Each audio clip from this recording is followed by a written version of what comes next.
Hi, this is Tim with smallscalerc.com. I've got a 2-for-1 deal today. 2 brand new radio-controlled crawlers, trail rigs from FMS. 2 out of 4, actually. So this is part of the new release from FMS. It's their FCX24m lineup, and they are going big. They are rolling out 4 Camel Trophy Edition vehicles, all based on Land Rovers, Land Rover Defender, Land Rover Range Rover, Land Rover Discovery, as you can see all across this box here. If you're not familiar, Camel Trophy was an off-road competition that ran through the 1980s all the way into the year 2000. It pitted driver against driver, team against team, vehicle against vehicle. Some very treacherous conditions. We're talking off-road, we're talking overland, we're talking just extreme conditions. So to get an officially licensed Camel Trophy vehicle, I think is pretty cool. And I mentioned the model name, FCX24m. The FCX24 is a model that FMS has had around for a while, a number of years now, actually.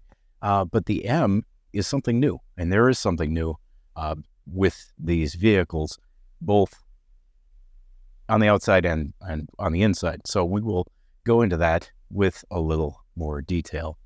So I've got the front of the box, back of the box here. Before I go any further, I do want to thank FMS for sending me 2 of these models to take a look at. They let me select 2, so I went with the Discovery and the Defender 90. The Defender 90 has a shorter wheelbase than any of these other vehicles. So it's going to be interesting to see how that one performs, both crawling and overall, versus some of those longer wheelbase vehicles that you see here, the 4-door styled vehicles. So that will be kind of a fun thing. So I'm going to pick one box. We'll take a look at what's inside. We'll pick the other box, and we'll go through that one a little bit faster because these are going to be, for the most part, very, very similar. Okay, the first vehicle we're going to take a look at is the FCX24m Land Rover Discovery. Now, I really like the look of this vehicle overall. I like the fact that you do get some little scale details built into this roof rack. All of these vehicles have roof racks. All of them have some sort of kind of exo cage, laddering system built in. Very cool, very realistic, very nice to see that included. You get a nice, beefy, for a small scale vehicle, brush guard up front. I like the detail built into the bumper, but what strikes me getting this out of the box and taking a close look at it is how small these tires are. Those are very small tires compared to other 24th scale vehicles and even the other FCX24 models from FMS. And I'll bring a couple of those over and we'll do some size comparisons to see how those two stack up. But just looking at the scale detail real quick, very detailed interior, detailed exterior. From a scale standpoint, this is a very nice looking vehicle. Now, before I get too focused into this machine, I do want to cover what comes in the box. You obviously get the truck. You also get a couple scale accessories. This comes with a rear tire that I've already put on and mounted. You also get some sand ladders and some screws, so you can mount those up here, similar to how they have it set up on the box. And then there's a metal wire and some eye hooks as well. So you can mount those, I'm guessing, somewhere up on that roof rack area. You also get a 2.4 gigahertz radio, very similar to a lot of the other radios that FMS includes with their models. So again, if you're used to FMS stuff, this will be nothing too out of the ordinary. You also get a 2S LiPo battery that's included and already in the vehicle. So I'm going to get these items out of the way. We'll take a closer look at this truck itself and see what makes the FCX24m platform so different. So the first thing that I notice is the lack of exposed body clips. And honestly, the first time I got this out of the box, which was before I just pulled it out of the box now, it took me a while after looking at this to figure out how to get the body off, because it doesn't have, if you're familiar with the FCX24, it doesn't have those push to release body clips. and there's no exposed body pins. But looking into some of the details a little bit further, I found that it does have a hook and loop mounting up front and a hinged rear. So very easy to get that body opened, okay? And gives you nice access to the interior here. It's worth pointing out that this body is a hard body, but different from other FMS models that are also hard body models. This one isn't painted. It's just molded in this yellow plastic. There are some painted bits on it, but the body itself is just all molded yellow plastic. So you may get a little bit of light bleed. I haven't run this enough to figure that out. What I am going to do with this model and the other one is I'm going to weather it up a little bit, which should help prevent some of that light leak and light leakage. But as we take a look at this truck with the top up, we can see it's very compact, very well laid out. Battery sits back here. You have your 2-in-1 ESC receiver module up here, your transmission, your shifting servo, steering servo. This does have a 2-speed transmission, like all of the other FCX24 and FCX18 models. Now we have the FCX24m. I think the M might stand for miniature. I don't know. These are friction shocks, so there's no, as near as I can tell, oil in them. I know the D90 is quite wobbly. Does not have a lot of suspension travel to it, however. So let's flip this up one more time. I don't know, have yet to do some comparisons, so we'll have to see how the FCX24 shocks, if they are direct swappable with these. These may be a little bit smaller and a little bit shorter. That may be an interesting discussion point for those who want to upgrade this vehicle right out of the box. Another thing I'm going to point out right now is the axles. These are straight axles. No portals to be found here. Okay, so you're going to lose some ground clearance with this, but you're also gaining scale detail because, again, Land Rovers did not have portal axles. So FMS being very true to the source material with this vehicle and all of the other FCX24m models.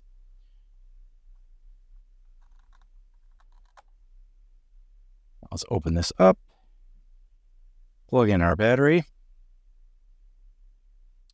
You do get a battery charger. Forgot to mention that earlier. Shear that back down. There we go. Took us a little while. We are in low gear. So not too bad. Nice crawling speed.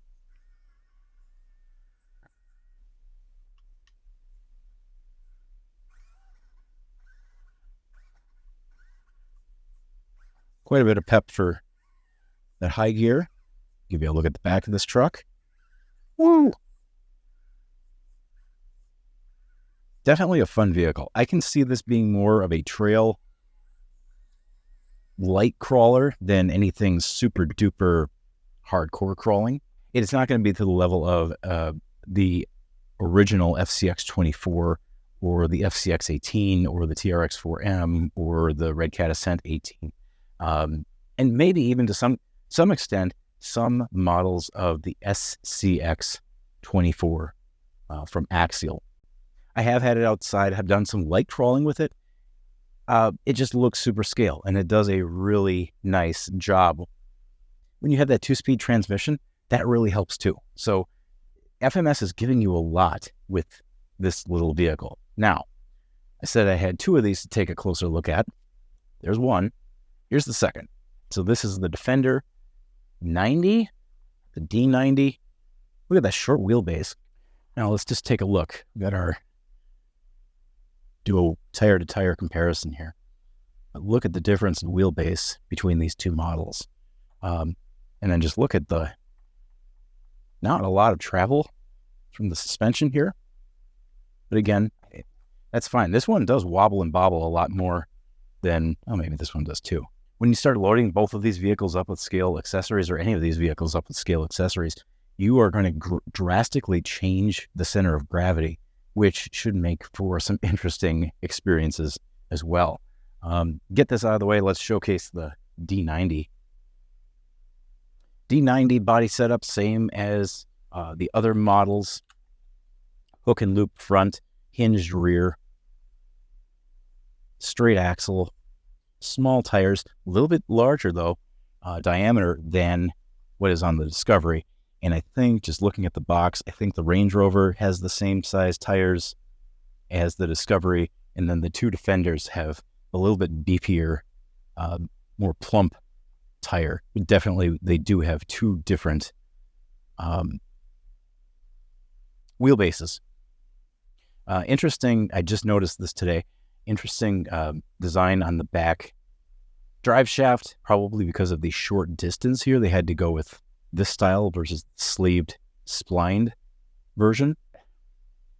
Didn't point this out earlier, but I'll point it out with this model. The chassis uses C-channel frame rails, and it's a ladder frame chassis, so standard chassis setup there. Same layout for electronics and whatnot that you have on the Discovery. And again, I'm guessing that the same layout would be found on these other models as well. With the Defender 90, and I'm going to take a guess, the Defender 110, the only accessory that you get is a spare tire. You'll have to put that on separately or put that on yourself. You don't get, for example, these sand ladders that were available and included with the Discovery and also the Land Rover. So if you're crafty, you can make your own scale accessories. I'm going to do a little bit of that. I've done little camping mats and sleeping bags, and I'll 3D print some coolers and some kayaks and some canoes and whatever. We'll trick these things out to really make them look good. And like I said, I'm going to apply some weathering to both of these vehicles a little bit too, because they are way too shiny for what they're meant to be. And that is hardcore adventure off-road machines. Okay, size comparison time. We have our D90, our Discovery, and one of the, we'll call it original FCX24 models. This is the Blazer. Big size difference here between the FCX24 and the FCX24m platform. Again, a little higher, more ground clearance on this one because of those portal axles. These two are they are much, much shorter. And I'll just do a comparison here. You see how in length, how that Blazer is so much bigger. And that's just even exaggerated when you compare it to the D90. Put that in the middle. Getting this out of the way for a second. I'll play musical chairs with some of these trucks. Here it is up against an SCX24 Bronco. These two are about on par with each other. Not bad. D90, much by a bit shorter than the SCX24 Bronco. Here's our comparison then against the TRX4M Bronco body style. Should have grabbed the Defender, but at any rate, 18 scale vehicle, 24 scale vehicles, size difference quite a bit, as you can see.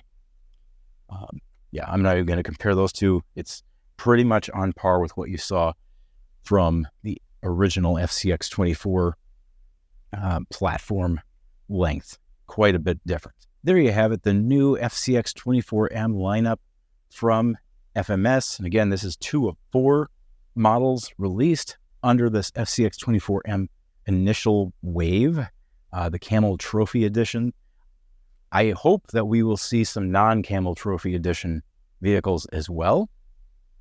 And I also hope that if FMS is going in this direction with smaller vehicles, that we will see some other body styles, perhaps, with this amount of scale detail built into them. I think the amount of scale detail that you get out of the box is pretty darn sweet. And I would love to see a lot more of that. And again, thank you to the folks at FMS for letting me take a look at these up close and personal. With that, I'm going to wrap up this overview of the FCX24m. If you want to learn more about these models, check out the links in the description below. Also, be sure to check out smallscalerc.com, where I will have a lot more content on these two vehicles, plus the FCX24, the TRX4M, the FCX24, all of those other models I just brought over and showed you. I have a lot more information and details and content on all of those machines. If you like the video, please give it a thumbs up. Please remember to subscribe if you haven't already, and click that notification bell to get notified when new episodes and content comes out from this channel. And this is kind of a split brand channel. I said I was Tim from smallscalerc.com. I also run rcnoob.com. So you'll see some larger scale stuff, 10 scale, 8 scale, and onward under that banner as well. So be sure to check both of those out. So I think this is an interesting platform, and I'm really excited to see what FMS does with not only these models, but others in the future. So until next time, this has been Tim with smallscalerc.com. We'll talk with you later.